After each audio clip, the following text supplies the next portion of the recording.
Yes.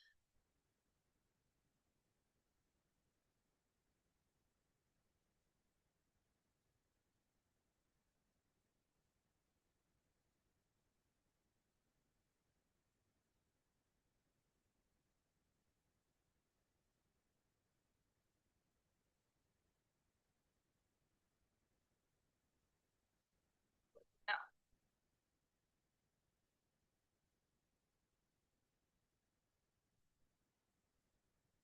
Okay.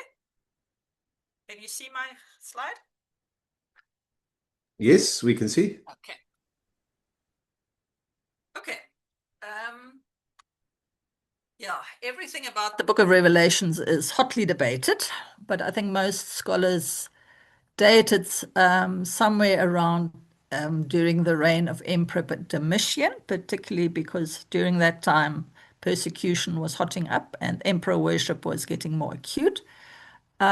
And because also it's fairly clear that Jerusalem has already been destroyed, and the Christian churches have been spreading in the ancient Near East. So it is more towards the end of the first century.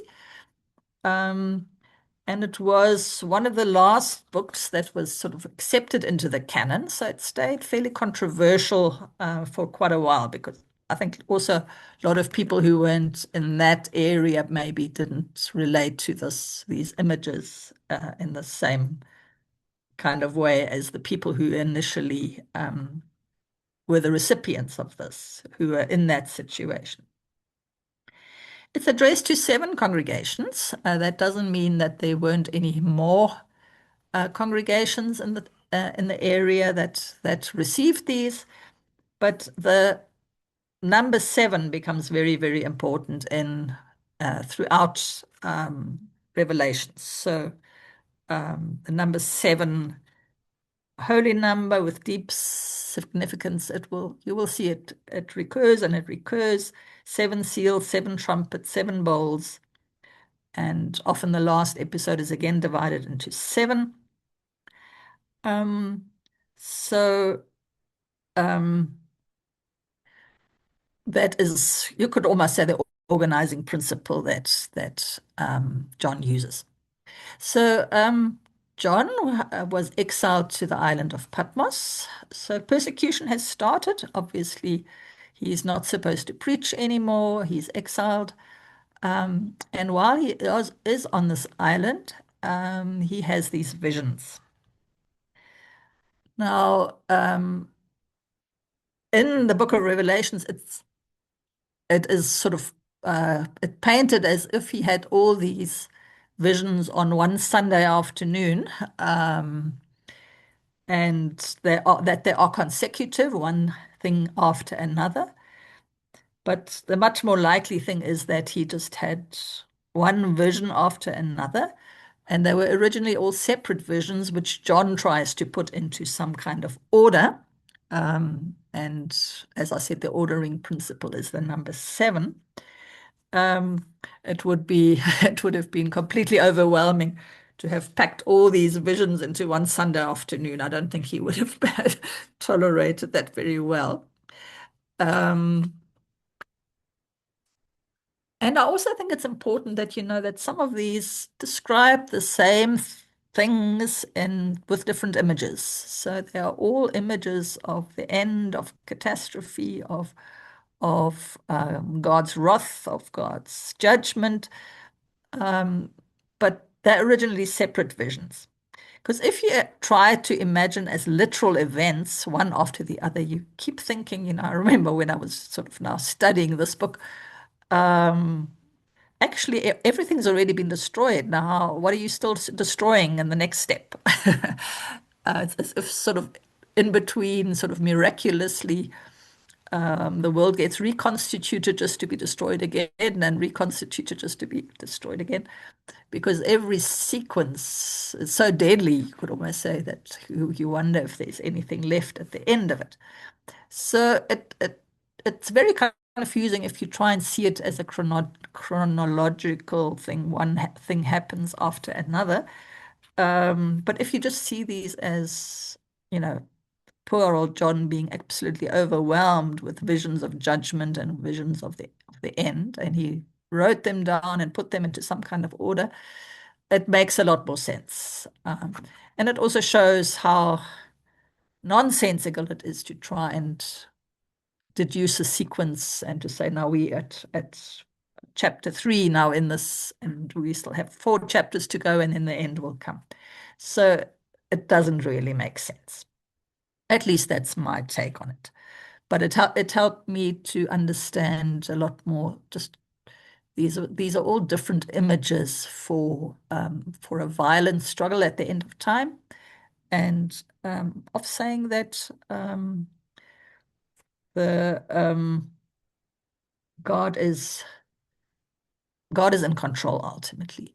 So the message of Revelations, which I want to sort of already say right here, yes, things are bad, and warning us that they will probably still get worse. And I think John was right. The real persecution was only starting to take off. But God is in control. There is a clear plan, and evil has a limited time to rule. God allows evil to rule, but he gives it a very, very clear limit. And I think that's not a bad message for our own time, because I think we still have some quite turbulent times ahead. And there will be people who take this book as their inspiration, and I think we can take it as an inspiration. And also critique people for saying you are acting like the Antichrist in Revelations. But it is a help to hold on to faith, and as a pointer that history is not meaningless. It has a goal, and it has someone who controls history. And that is my own conviction, to say God is allowing, and God has always allowed catastrophes to happen, even to his own people. But he moves history, and he uses people, but he also can sovereignly move history in his own way. It does not tell us exactly what we should do. It really just says, hold on to faith, be faithful, be loyal, and you will get the crown. And so I think the Gospels are the more useful pointers to what we should be doing in the interim. But it is a book that can inspire us to, especially in difficult times, turbulent times like we are facing at the moment, to say, we believe that there is a plan behind history and a planner, and that is God. So let me stop for questions here, but I'm not going to, anyone have a question at this point? I'm not going to stop sharing, just pose it.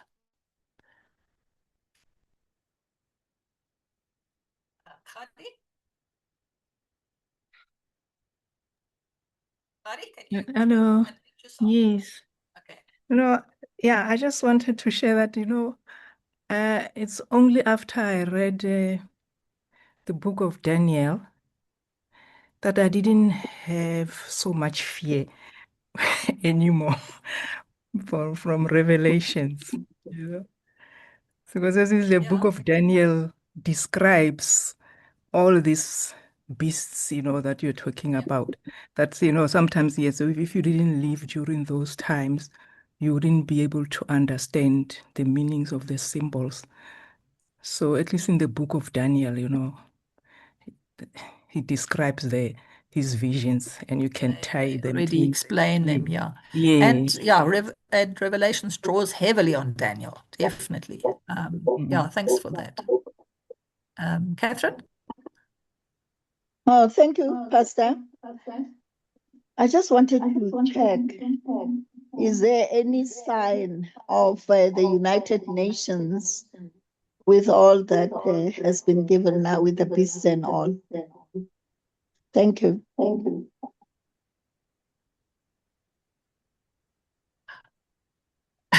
Yeah, that's again, you can find symbols, or you can say, well, this sounds a little bit like this or that organization.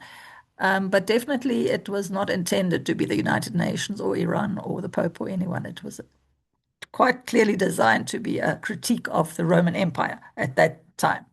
So no, it wasn't meant to be referred to anything in our time. But we can see the parallels because I think tyrants and they behave very similarly throughout the ages. So we can call them the beast and know what we mean. Dieter. I'm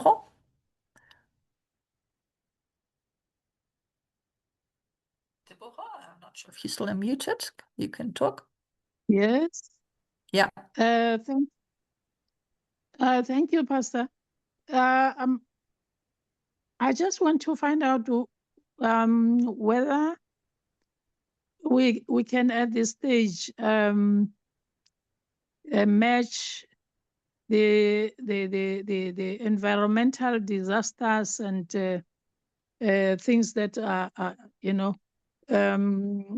not favorable to the human race, that are caused by the weather. What do we call it? This weather changes. Climate change. Yeah, the climate change. Is there any beast that we can bring into a relationship with this? Because you have just said God moves history and He allows catastrophes to happen to His people, but there will be time. I mean, it's something that will happen maybe for a period of time, but ultimately God, is in control, and we are hopeful because of the revelations that ultimately, some order or perfect order will prevail. So I wanted to check whether there is any beast that we can say is related to the climate change that we are experiencing now, the extreme weather patterns. Yeah, there's quite a lot of extreme floods and droughts and these things in Revelations. So you can say those, they can ring true for us. But again, there was a lot of natural disasters happening back then. So most of them would have referred to things that were happening and then also looking forward to other things that will happen. So there's always this future dimension. This is what we're experiencing, and it'll get worse, but at the end, God will work.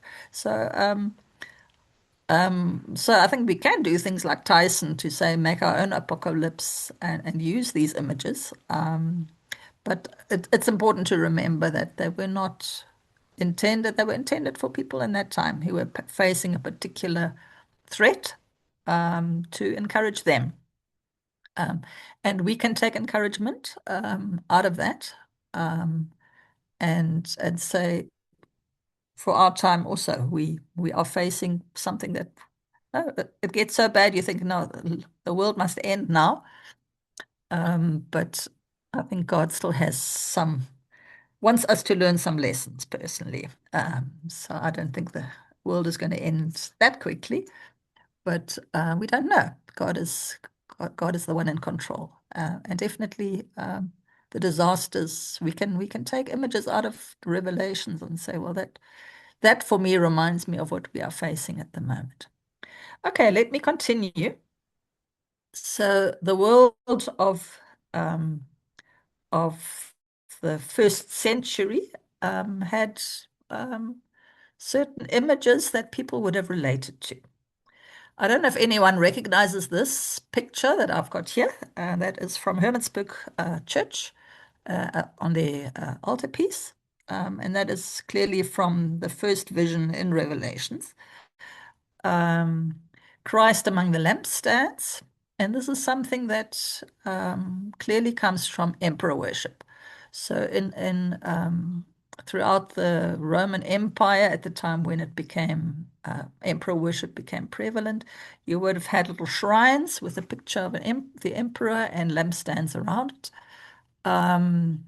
And people would have brought their offerings or their prayers or whatever to that image. Just as you had in other shrines, the Greek or the Roman gods and goddesses. So the picture of the emperor would have been there amongst the lampstands. And in this case, it's now Christ, very clearly an image of Christ, who is the one who should be worshipped. The stars in the hand, stars were important symbols in the Greco-Roman world. They were usually symbols of deities. And you could say Jesus holds this in his hand. So he's much more powerful than the celestial deities. He just controls these stars. And then it also says that these are then become images or symbols of the congregation. So here it already says many of these images come from Daniel, the Son of Man and the Ancient of Days, the flowing white hair.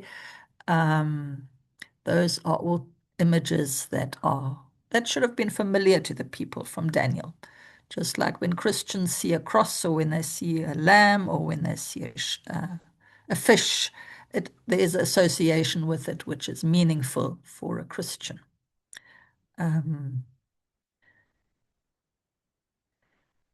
Yeah, so I'm just going to walk through some of these images and how they were, where they come from and what they were, how they were interpreted. There is throughout.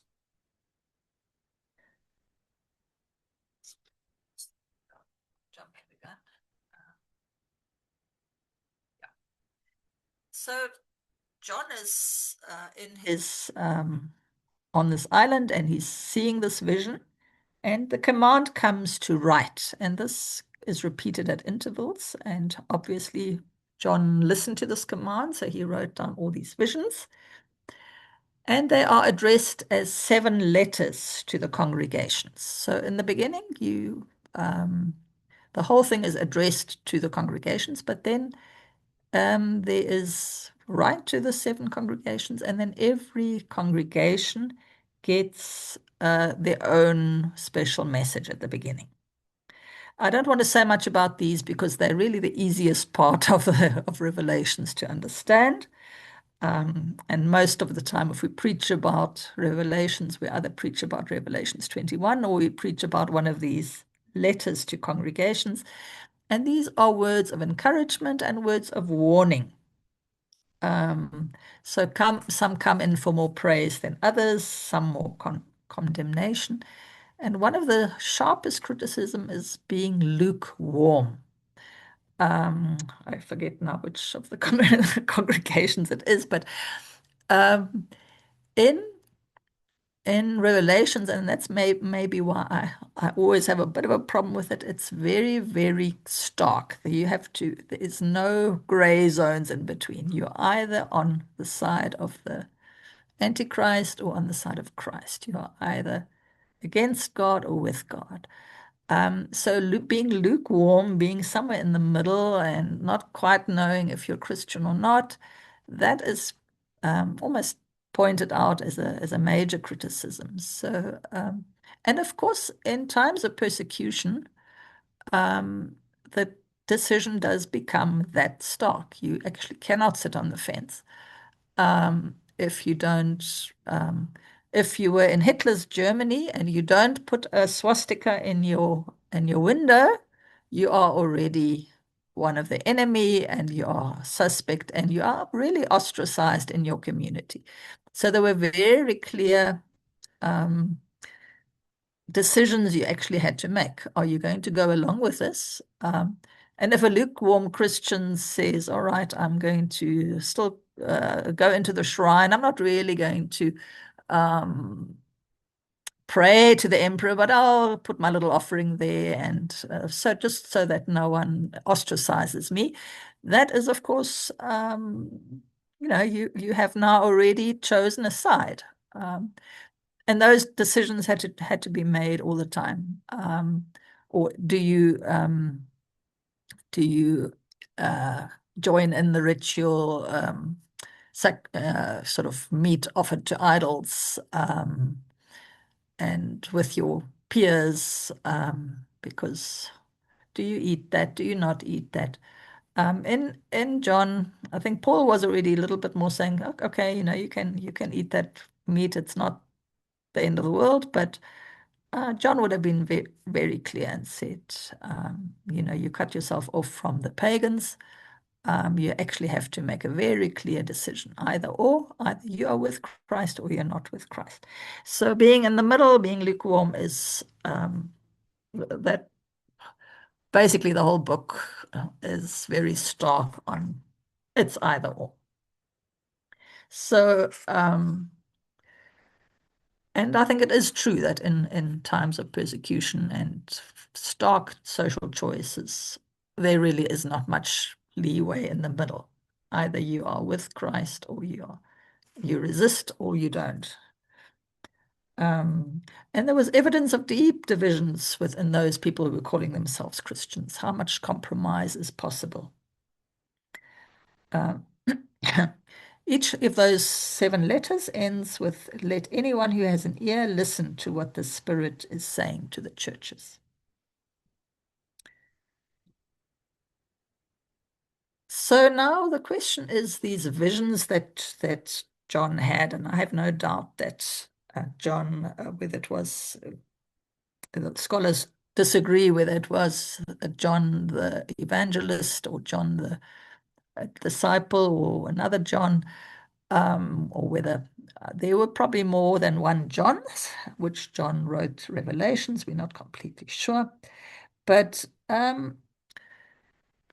are the visions, you could say, are they all direct, verbatim instructions or messages of God? Or do they, if we have visions, is our own fear, our own anger mixed up with that? And I think when we look at the biblical texts, in my opinion, it is still always remains a human word, even though God's Spirit speaks to that very strongly. So the fact that he had visions, it doesn't mean that his own anger, his own frustration with people, his own fear about the future isn't mixed up with that. But still, the people who received that took it up as the word of God for them, and a very direct instruction from God as to how to behave.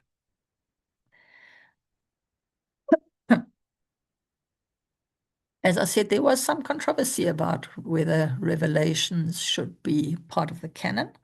So there were probably Christians who said, okay, John had these visions, but they don't apply to all of us, and not everyone was agreed that this is now something that should be word of God for all people in all time. And John's vision of Rome, one also needs to see that is different from what Luke's is and what Paul's is. I mean, Paul even said we must obey the government, even if it's a pagan government. And Luke, in his whole approach, very much tried to show that Christianity was not a threat to Rome and that Rome was actually sympathetic to Jesus. So John and Paul and Luke had different visions of how to treat Rome. But I think Luke was also probably writing earlier, maybe when the persecution, of course, the first persecution under Nero had already happened, which was very brutal. But I think Luke was probably still hoping that it would never get that bad again. And obviously, when John was writing, it was getting that bad again. Okay, let's get back to the symbols. So how much, yeah, got another half hour. 4 living creatures. These visions of heaven, you will find there's lots of symbolic heavenly beings. So one of them that we encounter is 4 living creatures. You will find the lion, the ox, the man, and the eagle. And all of these creatures play a role in Greek mythology. So you can say that, again, sort of using the images from paganism, these are all creatures that pay homage to Christ. Later on, they were identified with the 4 evangelists, but that was a later Christian tradition. Then we have the scroll with the 7 seals, which shows the hiddenness of the future. So, and the message is that only the lamb, and the lamb that was slain, obviously a reference to Christ, has the authority to open the seals. It is interesting that in that passage where the lamb comes, he's firstly announced as the Lion of Judah, but then he appears as a slaughtered lamb, and that for me is very interesting. So there's no confusion as to who is meant, but also this, you could almost say it's a critique of the powerful images, and say the slaughtered lamb, the innocent, the one that suffered, is the one who has history in his hand, who has the authority to open the seals. So it is a very interesting and I think important message, that image that it is the slaughtered lamb, the innocent, the suffering Christ, who is able to open up history and interpret history and to move history forward. Okay, and I'm then just going to zip through some of the other images in the Revelations. We have the 4 horsemen of the apocalypse, which sometimes, which is an image that is also in popular imagination. So I think Zapiro sometimes draws the 4 different things that bad things that already happened to us. The white horse, it almost looks as if that's a positive image of Christ, but in this particular image, it's also an image of judgment, of conquest. It symbolizes the tribes from the east, which were carrying bows and arrows, and were threatening the Roman Empire. So here you have the bow and arrow. That is the white horse. And then you have red, which is the symbol of war. You have black, which is famine and high prices. So that is one that you can look at today, and you find a lot of parallels, with the prices going up at the pump. So we are busy with this one right now, and famine, crops failing, which of course often was part of, almost every war at some stage had famine and high prices following in its wake. And pale is the image of death. So, which you could say it wipes up everything that hasn't been eaten up. And already here at the end of the 4 horses, you think, well, there's really nothing left. But then comes the next image of doom. But each horse only has its limited time. And it's very clear that God allows these catastrophes, but he limits them, and he promises that this is not the end. Yeah, then we have the image of the seal on the forehead, which becomes an important image throughout Revelations. Who is marked, like when you 12,000 from every tribe of Israel. Now the question is who. It's not completely clear who is meant here. So in the end, there are 144,000. Are these all Jews, or are the Christians included here? But it's all of these are symbolic figures, symbolic numbers. So the new Israel, you could say, is marked with the seal of the Lamb in the end, it says. And then there's again another vision about tribes without number, all the people who are saved, who are marked, are the ones that, so they, in that vision, no numbers are given, but a number that is bandied about 144,000. Of course, if only 144,000 people are saved literally, we would really be in a bad way with all the billions of people that have already been, even the millions that have been Christians over the centuries. But you also need to know that 1,000 was in those days, there wasn't a number bigger than 1,000. So 1,000 is already a huge number. And I don't think they even imagined numbers much bigger. So 1,000 just means a big number, a long time. So a lot of people, at least for that time's comprehension, would be saved, would be marked. And of course, this is later contrasted with the mark of the beast. So you either have this one or you have the other one. And again, there's nothing in between. So it's either that or that. A very clear contrast between that one. You have the doom and gloom, and then you have these forward flashes to salvation. And I quite like that pattern because even though it sort of breaks up this doom and gloom and catastrophe.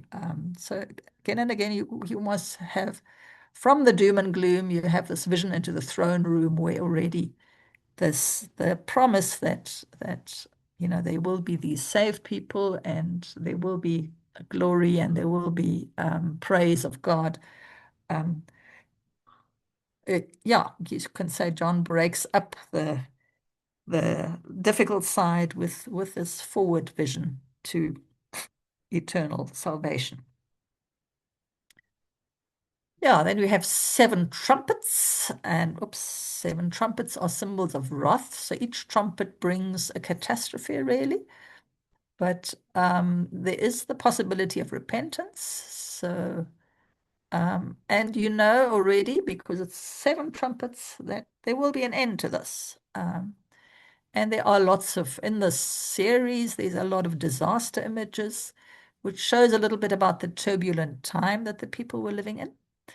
And echoes, you can see that there's some of the experiences of that time have flown into these visions. It's important to know, all the disasters that had happened in rapid succession for the people back then. Jerusalem had been destroyed by the Romans. There had been the catastrophic eruption of Vesuvius, which is still one of the most dramatic natural disasters ever, which wiped out the whole city of Pompeii. And I don't think we can, you can compare it to the tsunami that some of us lived through, or most of us lived through. One massive disaster which wiped out thousands and thousands of people in one go, which people would have seen as a symbol of this. And before and after this eruption, there were earthquakes. So the city of Laodicea, which is mentioned in Revelations, experienced an earthquake around the year 60, and which wiped out large parts of Laodicea, Colossae, and other towns in the area. So, and that would have shaken people deeply. So and in that way, it's quite similar to our time, when one disaster after another hits and you think, somewhere this must end now. And the 7 trumpets are a symbol of saying each one of these has its limited time and there's an order between it. But interesting enough, you think with the 7th trumpet it should be over, but then a new series of disasters opens up with the 7th trumpet. So the disasters just don't seem to end when you expect them to. So yeah, there's a lot of so yeah, the Vesuvius was in AD 79, the earthquakes in the 60s. So one series of disasters after another. Okay. Oh, then you have a whole new series of images. And again, if you understand these chronologically, then you think, shouldn't this be before? Shouldn't it be afterwards? Sorry, back. So there's a woman giving birth to a child, and it's very clear from the way it's described that this is Mary and Christ. But Mary is already portrayed in a way almost as Queen of Heaven. So these images were drawn heavily on heavily when Marian devotion started developing in the church. So she bears the child, and the dragon, very clearly a symbol of Satan, is the enemy of the child. It wants to destroy the child, but the child is snatched away in heaven. And then you have a scene of the war in heaven. And this is a scene where you think, isn't this at the beginning of time, or even before, before the serpent, before the serpent tempted Eve? But so chronologically, you would think this must have come much earlier. And of course, the child is that is at the beginning of Christian church. So it's not a logical, chronological sequence here. So the visions don't follow the dictates of logic and orderly chronology. So there's a fight in heaven, which seems to be decided by the blood of the Lamb, i.e. the death of Christ. So here the child has just been born, but now Christ is already in heaven, who's already been sacrificed, the blood of the Lamb. So you could say these are probably separate visions which were linked by the common element of the dragon. And then the war of the Michael and the angels defeat the dragon. He is cast down to earth. And then the war of the dragon on the followers of Jesus starts on earth. So the dragon, very clearly a symbol of Satan, but he is then taken over by the beast. So the dragon gives his authority to the beast, but after that, it's really the beast who reigns. And the beast reigns on earth. Sort of heaven is no longer relevant, and the dragon doesn't really feature again. But the Satan very clearly gives his authority and says, well, now you do my dirty work on earth. And then you have the beast. The beast comes from the ocean, so that is what Tyson very clearly took up. The beasts come out of the ocean. The ocean was always a symbol of, for the Jews who were not seafarers, the ocean is always a scary place. It's a place where destruction comes, a place of chaos. And maybe that's also very deep. The Philistines, as we heard this morning, came from the ocean, which sowed mayhem and there. So the ocean is a place of unpredictability, of chaos, of something that the Israelites couldn't deal with very well. So that is where the beast comes from. And of course, for the Jews, the Romans would have also come across the sea, and the Greeks and a lot of the conquerors would have come across the Mediterranean. At least in the last years of the Romans and the would have come across the ocean. So the ocean is a symbol of chaos, and the beast comes from the ocean. And very clearly, that one can say represents the Roman Empire. The different heads represent the different emperors. And again, there are 7. There were more Roman emperors, but again, 7 here is a symbolic number. And now the beast becomes the agent of destruction in the world. So the dragon has, you could say, has given all the authority to this, and he's really an agent of Satan. and a lot of images here. If you read Daniel, also Ezekiel, you will find the symbols very similar. The different heads. And then there is one of the heads is wounded, a wound that is healed.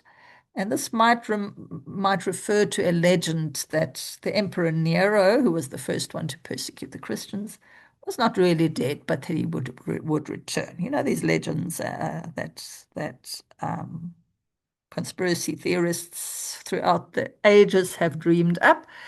Nero will come again, and he will come again to again attack Christians. And maybe some people saw Diocletian as a resurrected Nero, who knows? But Nero, the image of Nero, the first one who launched a massive persecution on the Christians, is a symbol that was never far away from Christian perception. And the knowledge that, you know, this kind of persecution will hit again at any time. And of course it did. The beast seems very strong, seems almost invincible. But just as the horses and all the other disasters, the beast is only given a limited time to reign. A second beast comes from the sea, and that is the priest of the Roman. That is the one who organizes the people to bow down to the beast. And the beast has proclaimed himself divine very clearly. Emperor worship behind this.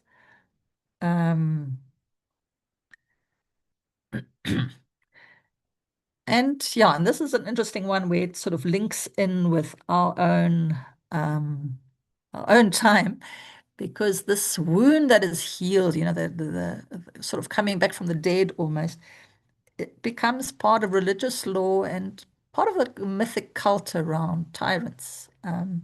So Hitler actually survived 42 assassination attempts, and it really gave people the idea that this man was almost immortal. So he was obviously God's instrument, and no one could actually harm him. Nero did die by suicide, but somehow the legend arose nevertheless that he survived and that he will be coming back.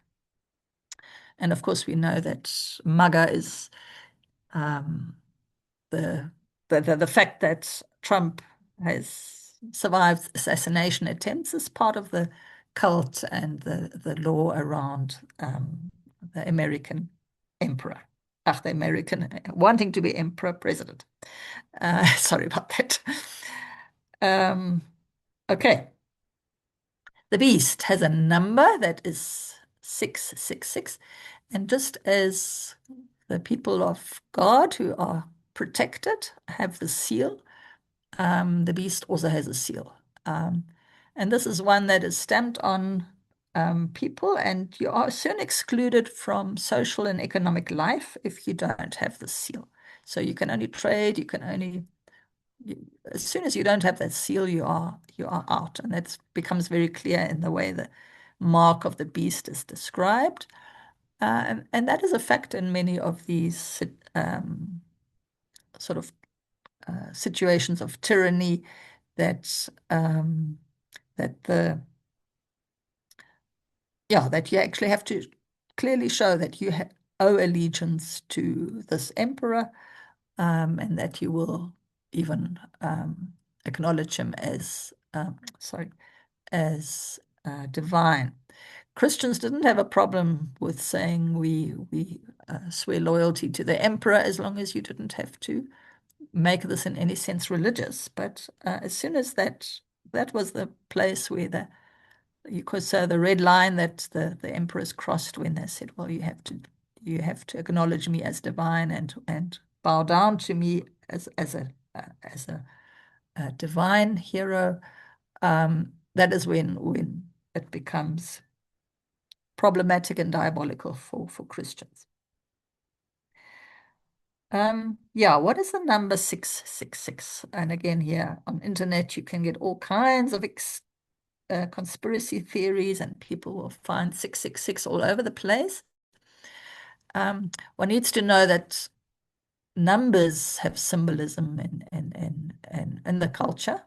Just like 7 is a very important number, 12, the tribes of Israel. 6 was the number that is below 1 less than perfection. So it's the number of imperfection. It's the number. But one also needs to know Hebrew letters have number value. And people have speculated and done different calculations about what could the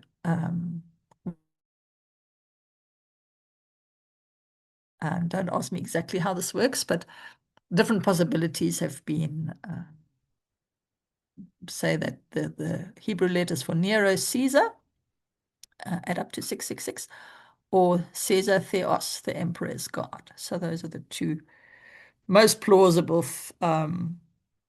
theories that I've read in the commentaries. But yeah, on internet you will find any number of explanations about what 666 means and where you find 666 and who has 666 in their repertoire and is there for the Antichrist. Okay, Armageddon. That's another one that you will find a lot in popular imagination.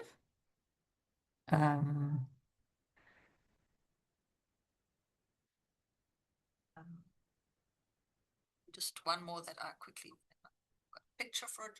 7 bowls. After the 7 trumpets come the 7 bowls, and here you could say it hots up because there's no real call for repentance anymore. It's as if you haven't repented by now, you are going to be doomed. So, and the catastrophes are even harsher than with the trumpets. And you wonder how there still be anything left, but now the bad things that come just roll on, and there is really no possibility for the people to still turn around. If you haven't done it now, you are part of that slide to total damnation. Babylon features, and that is always a typical code name for Rome. And Babylon is portrayed as a woman riding on a beast, and she becomes the counterpoint, the evil woman over against the mother of Christ. So there's the mother, and there is this evil woman who is Babylon, which is really Rome personified. Okay, Armageddon. Again, you will find it in popular culture as a sort of code name for the decisive battle between good and evil. Where does this come from? And I've really only now when I read up on this, did it start to make sense to me. The plains of Megiddo, which is where they say this last battle will take place, is the place where Josiah was defeated. And he was seen as the last righteous king. So if you read Kings, you will find that they have good press on Josiah. And the big shock was that this righteous king fell in battle. And how they described it was not anything that Josiah did wrong. It is because God was still angry about the kings that came before. And you think, God, what's wrong with you? Why do you judge? Why do you cut down Josiah for the sins of his fathers and grandfathers? But it must have been a really deep shock and particularly for the people who supported his reforms, because he was doing all the reforms that Deuteronomy asks for, that this righteous king was then defeated in battle and killed.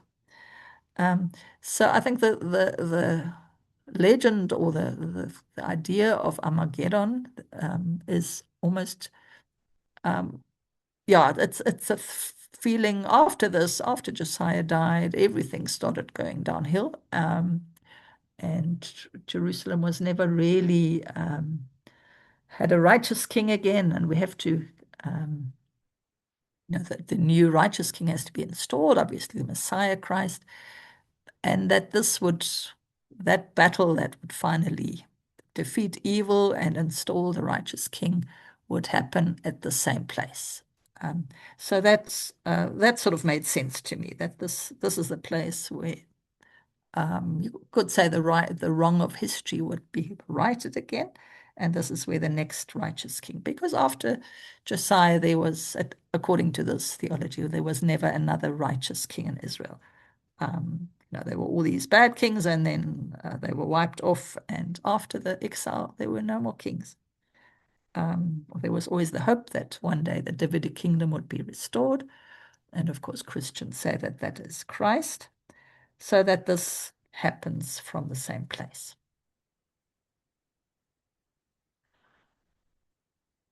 So there are a lot of battle images. Christ is portrayed as the conqueror, and the question is, how do we reconcile that to when Christ said,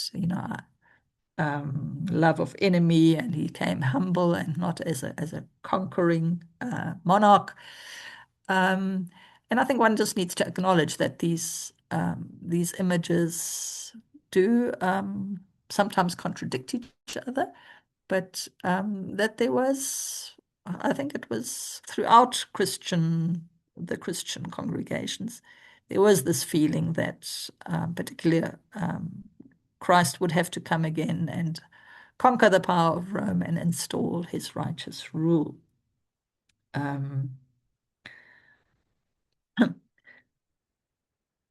Then we have the very strange thoughts about Satan being bound for 1,000 years, and the 1,000-year reign, and how does this? Again, it's very, very hard to try and make sense of this chronologically. If you try and put it in, where do you put this 1,000 years? And there have been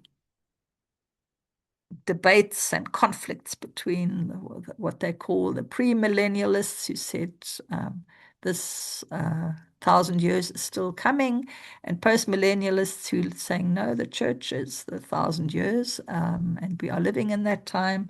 And some people saying, well, the 1,000 years started with Constantine, when he sort of allowed the church to happen.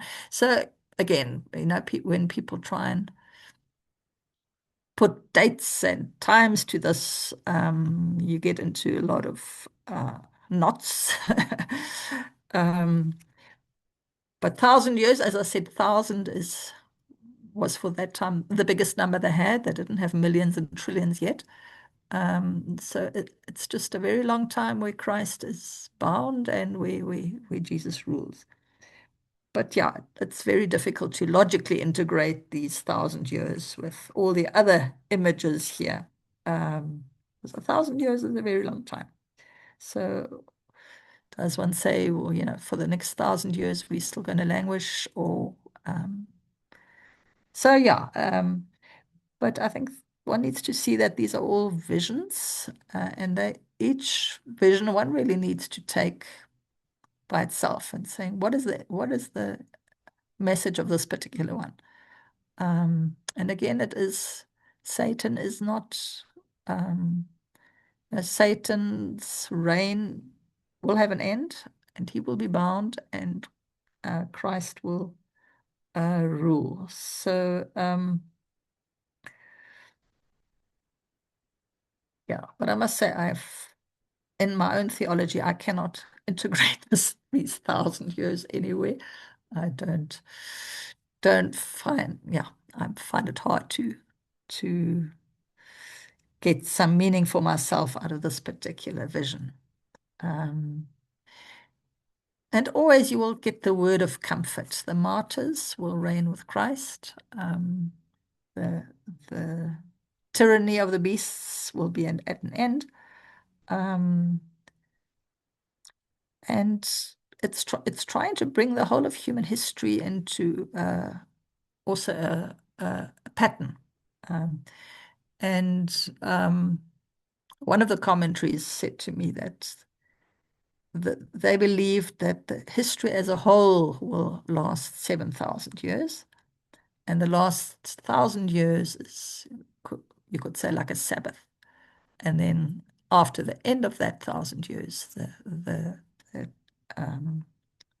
earth and heaven is passed away. So every 1,000 years is but a day to the Lord. So the 7 days of creation sort of turns into the 7,000 years of history. and Satan being bound is then the Sabbath of human history. So that one made sense to me, but I'm not quite sure what to make of it in terms of what message there is for us. I think it's important that one realizes that at the time of writing Revelations, Jerusalem was destroyed, and all the hopes that came with Jerusalem ended. And of course, it wasn't the first time that Jerusalem was destroyed. It was destroyed by the Babylonians. That's why Babylon and Rome also, those two names became interchangeable, two big powers that destroyed Jerusalem. And after the end of Babylon, the temple was rebuilt. So the hope is also that Jerusalem will be reconstituted. Here, it's not the humans that rebuild it. It's Jerusalem comes down from the heaven, ready-made, you could say. So the vision is that Jerusalem, the new Jerusalem, just comes down, and that is the new that, after all the destruction, that is the new beginning. So you have the different figures of the woman. You have the mother of the child. You have the evil woman, Babylon. And then you have the new Jerusalem, who's also described as a bride coming down to her husband. So here you have the pure woman, the new woman almost, which is this new city.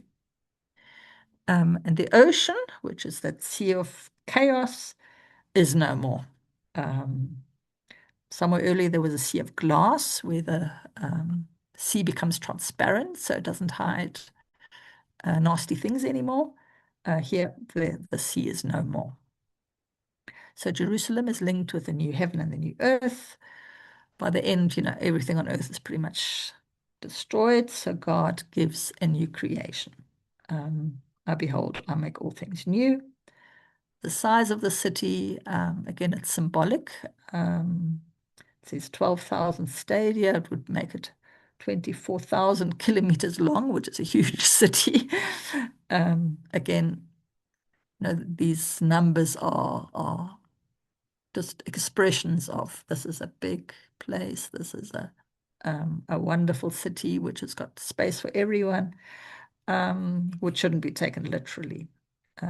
So the grandeur surpasses even the fabled city of Babylon. Here the streets are paved with gold. And when you see the heights that these buildings are supposed to be, it even surpasses the highest Babylonian and Roman buildings. So it is an image of glory and power. How are we doing for time? Yeah, I've nearly done. The last images that I just want to say, the living water. So in the city, there is a spring of water that flows. There's our gardens. So it links with the Johannine language in John 4, but also with the Garden of Eden right at the beginning. So it's got very images which link up with the garden. So that's where creation is going, reminiscent of paradise. So the garden images are integrated. And the Alpha and Omega, which comes at the beginning of Revelations and at the end of Revelations, the A to Z, are the first and last letters of the Greek alphabet, which are the images of Christ. I am the beginning and the end. So I am the one who, you could say, holds this whole history in its hand and controls it. So you needn't be afraid. There will be catastrophes, there will be bad things happening, but ultimately I am in control and I will end it all well. Yeah, so the frame is the Lord's Day, and that again is closed off at the end. And it ends with a prayer for Jesus' return. The Aramaic Maranatha, come Lord Jesus. it's almost a bit of a strange prayer at the end, because we're saying, "Come, Lord Jesus," but the whole book has said all these things have to happen before Christ comes again. But we still we still pray for his return. But the wish for Christ's return and the end of it runs throughout the book.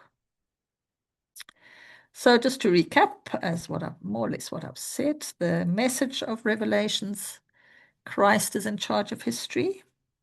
Things are bad, and they will probably still get worse, but evil has a limited time. It's all runs according to God's plan. You need to decide which side you're on. But then for those who choose to stay faithful, even in difficult times, the rewards will be very great. Okay, that was a whistle-stop tour through Revelations. And of course, there's still a lot of other images that I haven't been able to cover. But I hope that some of those, if you read them now, will make sense, and that all of them are rooted in their time and in their culture, and would have made sense to the people back then, even if they don't make sense to us. But we can, scholars do try and find out enough about the time and the backgrounds and the Old Testament references to make sense of these images. Okay, any questions?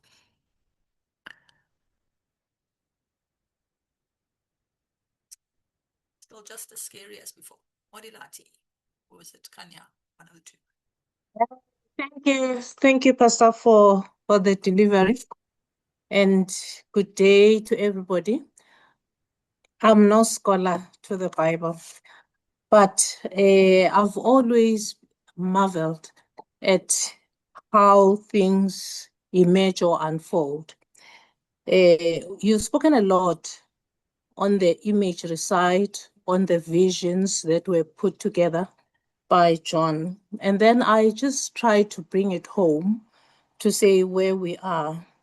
As we grew up, I remember almost every household had this picture either of Jesus across the table or hanging on the cross and things like that. And then I look at the periods to say, with what we are having now, we don't see that we don't see that so many things have changed. And then, as I said, I'm just asking as a man in the street to say, was it maybe driven from a scholarly perspective that the pictures were released at a particular time period, especially within us here in the African continent, maybe to influence something? Is there today a movement, as you have talked about the period of the Armageddon? And again, I'm thinking, at some point, we thought the world was coming to an end, the sea was coming to land, and so many other things. To say, within the scholars of the Bible, is there a movement of trying to look at the imagery part of things in saying, how do we continue to give the message to the Christian of today? So that was, in a way, my comment and question in how I've looked at maybe what exists even in the art shops and things like that. Thank you. Yeah, I'm not quite sure how to answer your question. Are you saying that people today don't have that much Christian art in their home anymore? I think that's probably Yes. true. Yes. So it is, I think, yeah, in earlier generations, we would be more inclined to make public that we are Christians. And, that has also gone up and down. And at the moment, I think we are at the time when people aren't quite sure what their faith means, and particularly when people out there who call themselves Christians act in ways that I say, well, I don't really want to identify with that particular Christian. They start to hide. They don't want to tell people that they are Christians. So I think many scholars are now just trying to show people how to read the Bible, and that they mustn't jump to dangerous or toxic conclusions. And I think trying to understand Revelations is a part of that. So don't misuse this book. Use it in the way that it was intended. Um, okay, I don't know if I've answered, but um, do I see another Yes. hand? Another question or comment?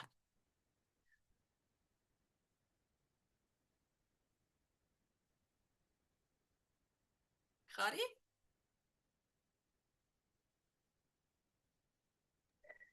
Yes.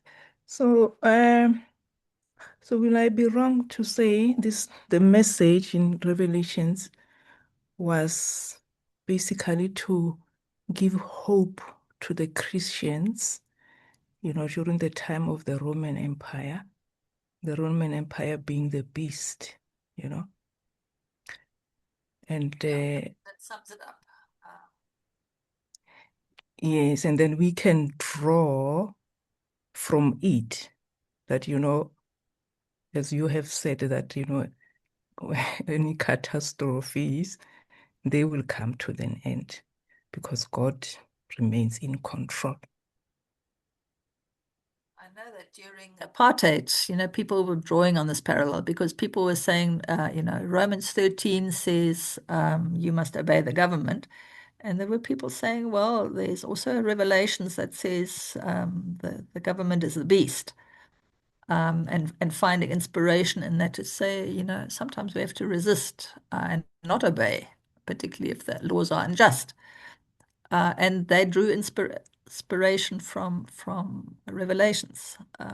So I know in apartheid times it was a book that was quite popular amongst some sort of Christian activists or people who were resisting, and particularly in opposition to saying, well, the Romans 13 is a text in the Bible, but the Revelations is also a text, and it tells us to stand up and not take on the mark of the beast and not obey what the to refuse to obey the laws that are oppressing people, and not give the beast our allegiance. So yeah, there was you could say the conflict between Christians who were citing Romans 13 and those who were citing Revelations. But definitely hope, and saying these are difficult times, let's face it, but God is in control. That is really the message. Ma Catherine? Thank you, Pastor. Thank you so much for the revelation. I wanted to follow on Babel and Ur. Why? Why now? Okay. And Abraham. Mm-hmm. And the fall of Babylon.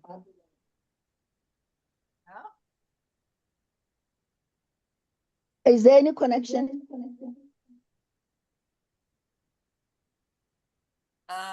So yeah, I think that definitely the people made a very clear connection between Babylon and Rome, and the implication: Babylon fell, Babylon was defeated, and Rome will also be defeated one day. Um, and I think looking at history and seeing these absolutely massively successful and powerful empires, they all at some stage fell, and the Church of Christ is still there. And many of them also said, well, they tried to kill the church, but they all fell. The Soviet Union is no more. All these empires that actually tried to suppress faith and that tried to kill Israel, and you know, the Romans were successful to a certain extent to kill Israel, but the Jews continued wherever they were, and they came back to their land. So there's just looking at history and comparing Babylon and Rome, it must have been an inspiration for the people to say, that Babylon was such a powerful empire, but it fell. And Rome, we can't see how it's going to ever be defeated, but it will be. And they were right, it was. And they believed it would be defeated by Christ, but we know that there were another, how many years, 2,000 years of history after when did Rome fell, or become less powerful? It was sort of the 500s probably. So there's a lot of history after that, but it's true, these empires have always gone down. And little Abraham, who was sort of a little nomad in that time, sort of completely insignificant, we still remember his story. While we've forgotten about Ur and the ziggurats and the temples and whatever. So it is for me, and that's still something that inspires me today when I look at human history and the powerful, the way they treat people. Okay, any other question or comment?